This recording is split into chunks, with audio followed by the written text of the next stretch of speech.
Hello friends, welcome to our channel. Today we're going to take a look at another horrible case with you, the case of Christie Wilson. Christie Wilson was born on January 10, 1978, in San Jose, California. She attended Gunderson High School and later earned a business degree from California State University, Chico. Her parents, Debbie Boyd and Patrick Boyd, described her as an exceptional student and athlete. After college, Christie landed a job at a tech company near Sacramento, where she worked until the high-tech crisis led to her job loss.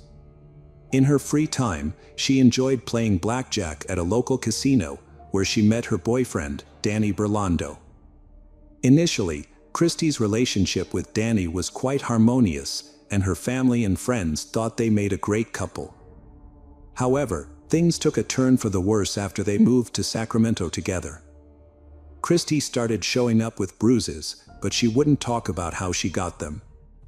Following her job loss, Christie returned to her parents' home in San Jose. She eventually received a job offer in San Francisco and decided to start fresh.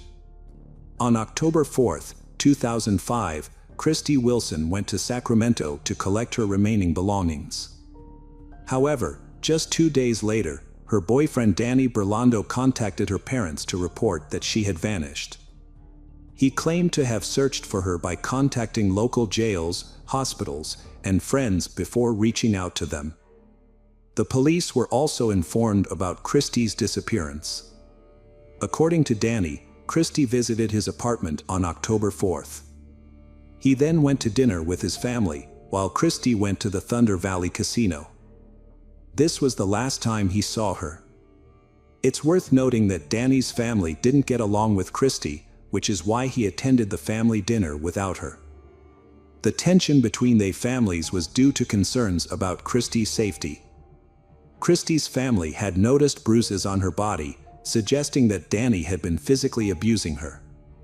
Christie's stepfather, Patrick Boyd, was particularly upset when he found out about the abuse.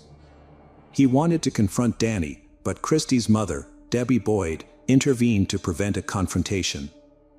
Danny Burlando was 31 years old when Christie disappeared. He had recently lost his job as a car salesman. About a month prior to Christie's disappearance, the police were called to their residence after neighbors reported hearing Christie screaming. Although the police found that they had been arguing, they made up quickly and no further action was taken. When Christie went missing, Danny was the primary suspect due to their previous altercation. His decision to wait nearly 48 hours before reporting her missing to the police raised suspicions that he might have used this time to destroy evidence. However, Danny cooperated fully with the investigation, allowing police to examine his phone records, credit card activity, computer, apartment, and car. Despite being a suspect, no evidence of foul play was found. Danny had an alibi for the time Christie went missing, having attended a family dinner. Before reporting her disappearance, he attempted to contact Christie 78 times, but she did not answer. The police interviewed Christie's friends and family, and reviewed her phone and credit card activities, but found no activity on her bank account since October 4th. Christie's family and the police worked together to find her. They searched the area with dogs, volunteers, and a police helicopter. Her family asked people to share any information they had about Christie's whereabouts. Danny searched for Christie on his own and visited the Thunder Valley Casino. The casino staff couldn't give him any useful information. However, he found Christie's car in the parking lot. The investigators arrived at the casino and confirmed Christie's car was still in the parking lot. This finding caused confusion rather than answers. There were no signs of a fight or other suspicious activities around her car. The big questions were whether Christie left the casino on her own, and why her car remained there. Detectives reviewed security footage inside and outside the casino hoping to understand what had happened. At the same time, the police conducted another search of Christie and Danny's apartment, but it yielded no results. Meanwhile, Christie's stepfather, Patrick, a police officer, organized a search of a nearby river, but nothing was found. The investigation shifted its focus to Thunder Valley Casino, where Christie was last seen. Using her player's card, investigators tracked her movements and discovered that she played blackjack around 11 p.m. The casino's recordings showed Christie sitting at a table with a man, but Danny was nowhere to be seen. The man and Christie appeared to be communicating, congratulating each other on wins and offering comfort when they lost. They spent about 6 hours together at the casino, during which the man was seen putting his hand on Christie's shoulder. Christie had a night of mixed results. She began well, winning and keeping a good count of the cards. However, as the evening progressed, her luck turned, and she started to lose. As she consumed more drinks, Christie became increasingly agitated and lost control. The casino staff eventually asked her to leave, but the man intervened, saying, "Don't worry, I'll take care of this beauty." Shortly after, the man and Christie left the casino together, as captured on camera. During a visit to Thunder Valley, detectives made a significant discovery when casino employees found a mobile phone under a blackjack table. The phone belonged to Christie, and it's possible she had unknowingly dropped it. This development hindered the police's plan to track Christie's location through her phone. Further investigation of the CCTV footage revealed that Christie and a man she had met at the casino left the blackjack table and went to the parking lot 4 minutes later.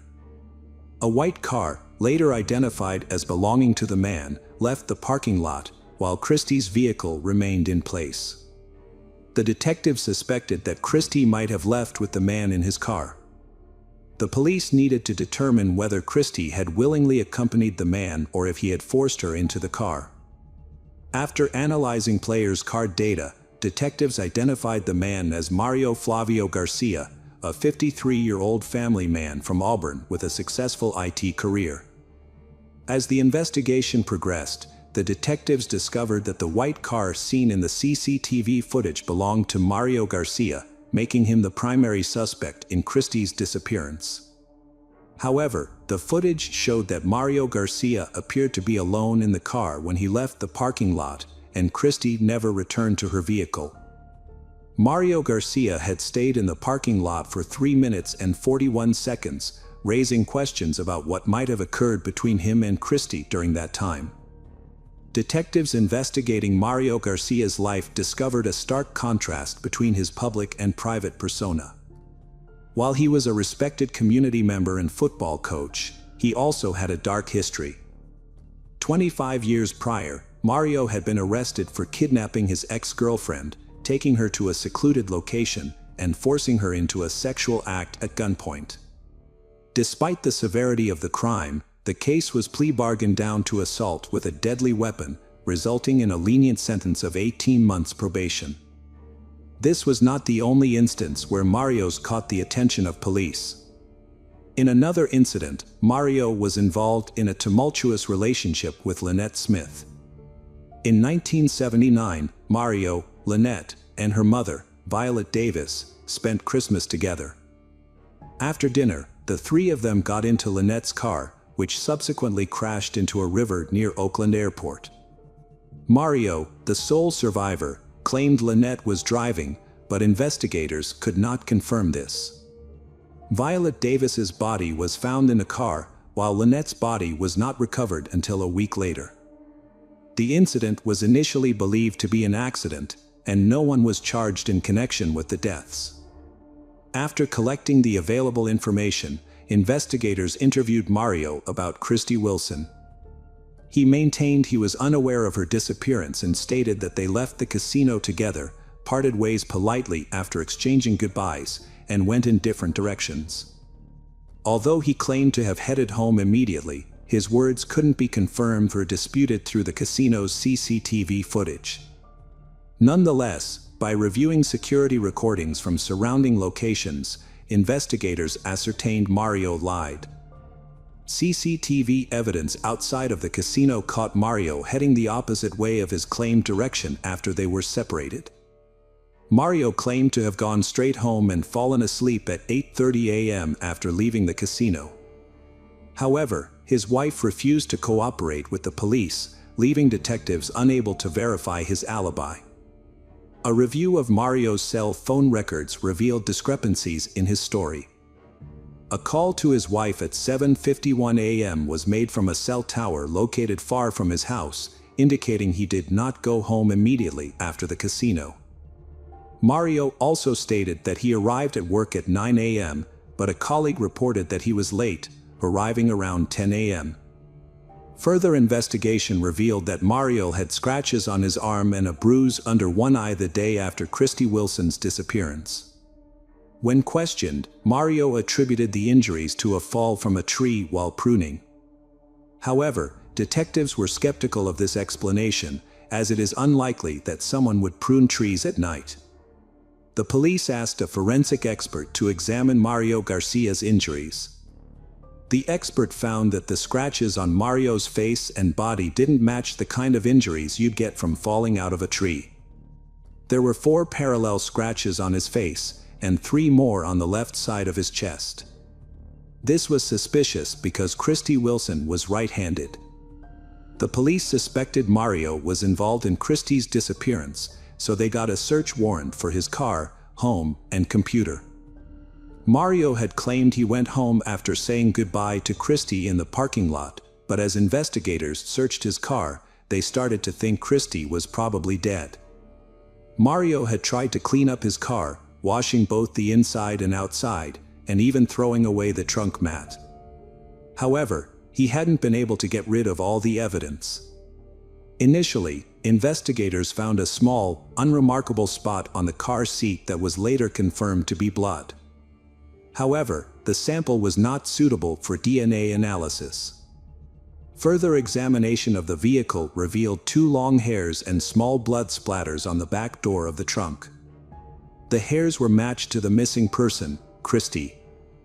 Further examination of the bloodstains showed that they contained DNA from both Mario and Christie, which disagreed with Mario's statement that he and Christie had separated in the parking lot. This evidence suggested a physical altercation between Mario and Christie. A review of Mario's search history showed that he had been researching forensic toxicology and visiting websites that described how to secretly administer drugs to someone's drink on a date. This led investigators to suspect that Christie may have been a random victim who was targeted by Mario after they sat together at a table. It was possible that Mario had spiked her drink. To prove this, the police needed to find Christie's body. A thorough search of Garcia's 5-acre property was conducted, but unfortunately, no new leads were discovered. Mario Garcia was arrested and charged with kidnapping and murder despite the absence of Christie Wilson's body. He maintained his innocence throughout the trial, which began on September 11, 2006. Prosecutors presented evidence suggesting that Mario had met Christie at a blackjack table, left the casino with her, attacked and killed her, and then hid her body. During the trial, Mario questioned the validity of the evidence, pointing out that only Christie's DNA was found on his car door, while the DNA of his family members and others who had been in the car was not detected. He suggested that the police had planted Christie's DNA as evidence. Mario stated to the court that he would not request leniency or pardon, claiming that he was innocent and did not commit the crime. However, the jury found him guilty on January 11, 2007, and he was sentenced to 59 years to life in prison. After the sentencing, Christie's family held out hope that Mario Garcia would finally reveal the location of her body. However, he refused to cooperate. As the years went by, the family struggled to move on with their lives, which had been forever changed by the traumatic experience. Mario's repeated appeals only added to their distress, despite being unsuccessful. The ongoing appeals prevented the family from finding closure and moving on with their lives.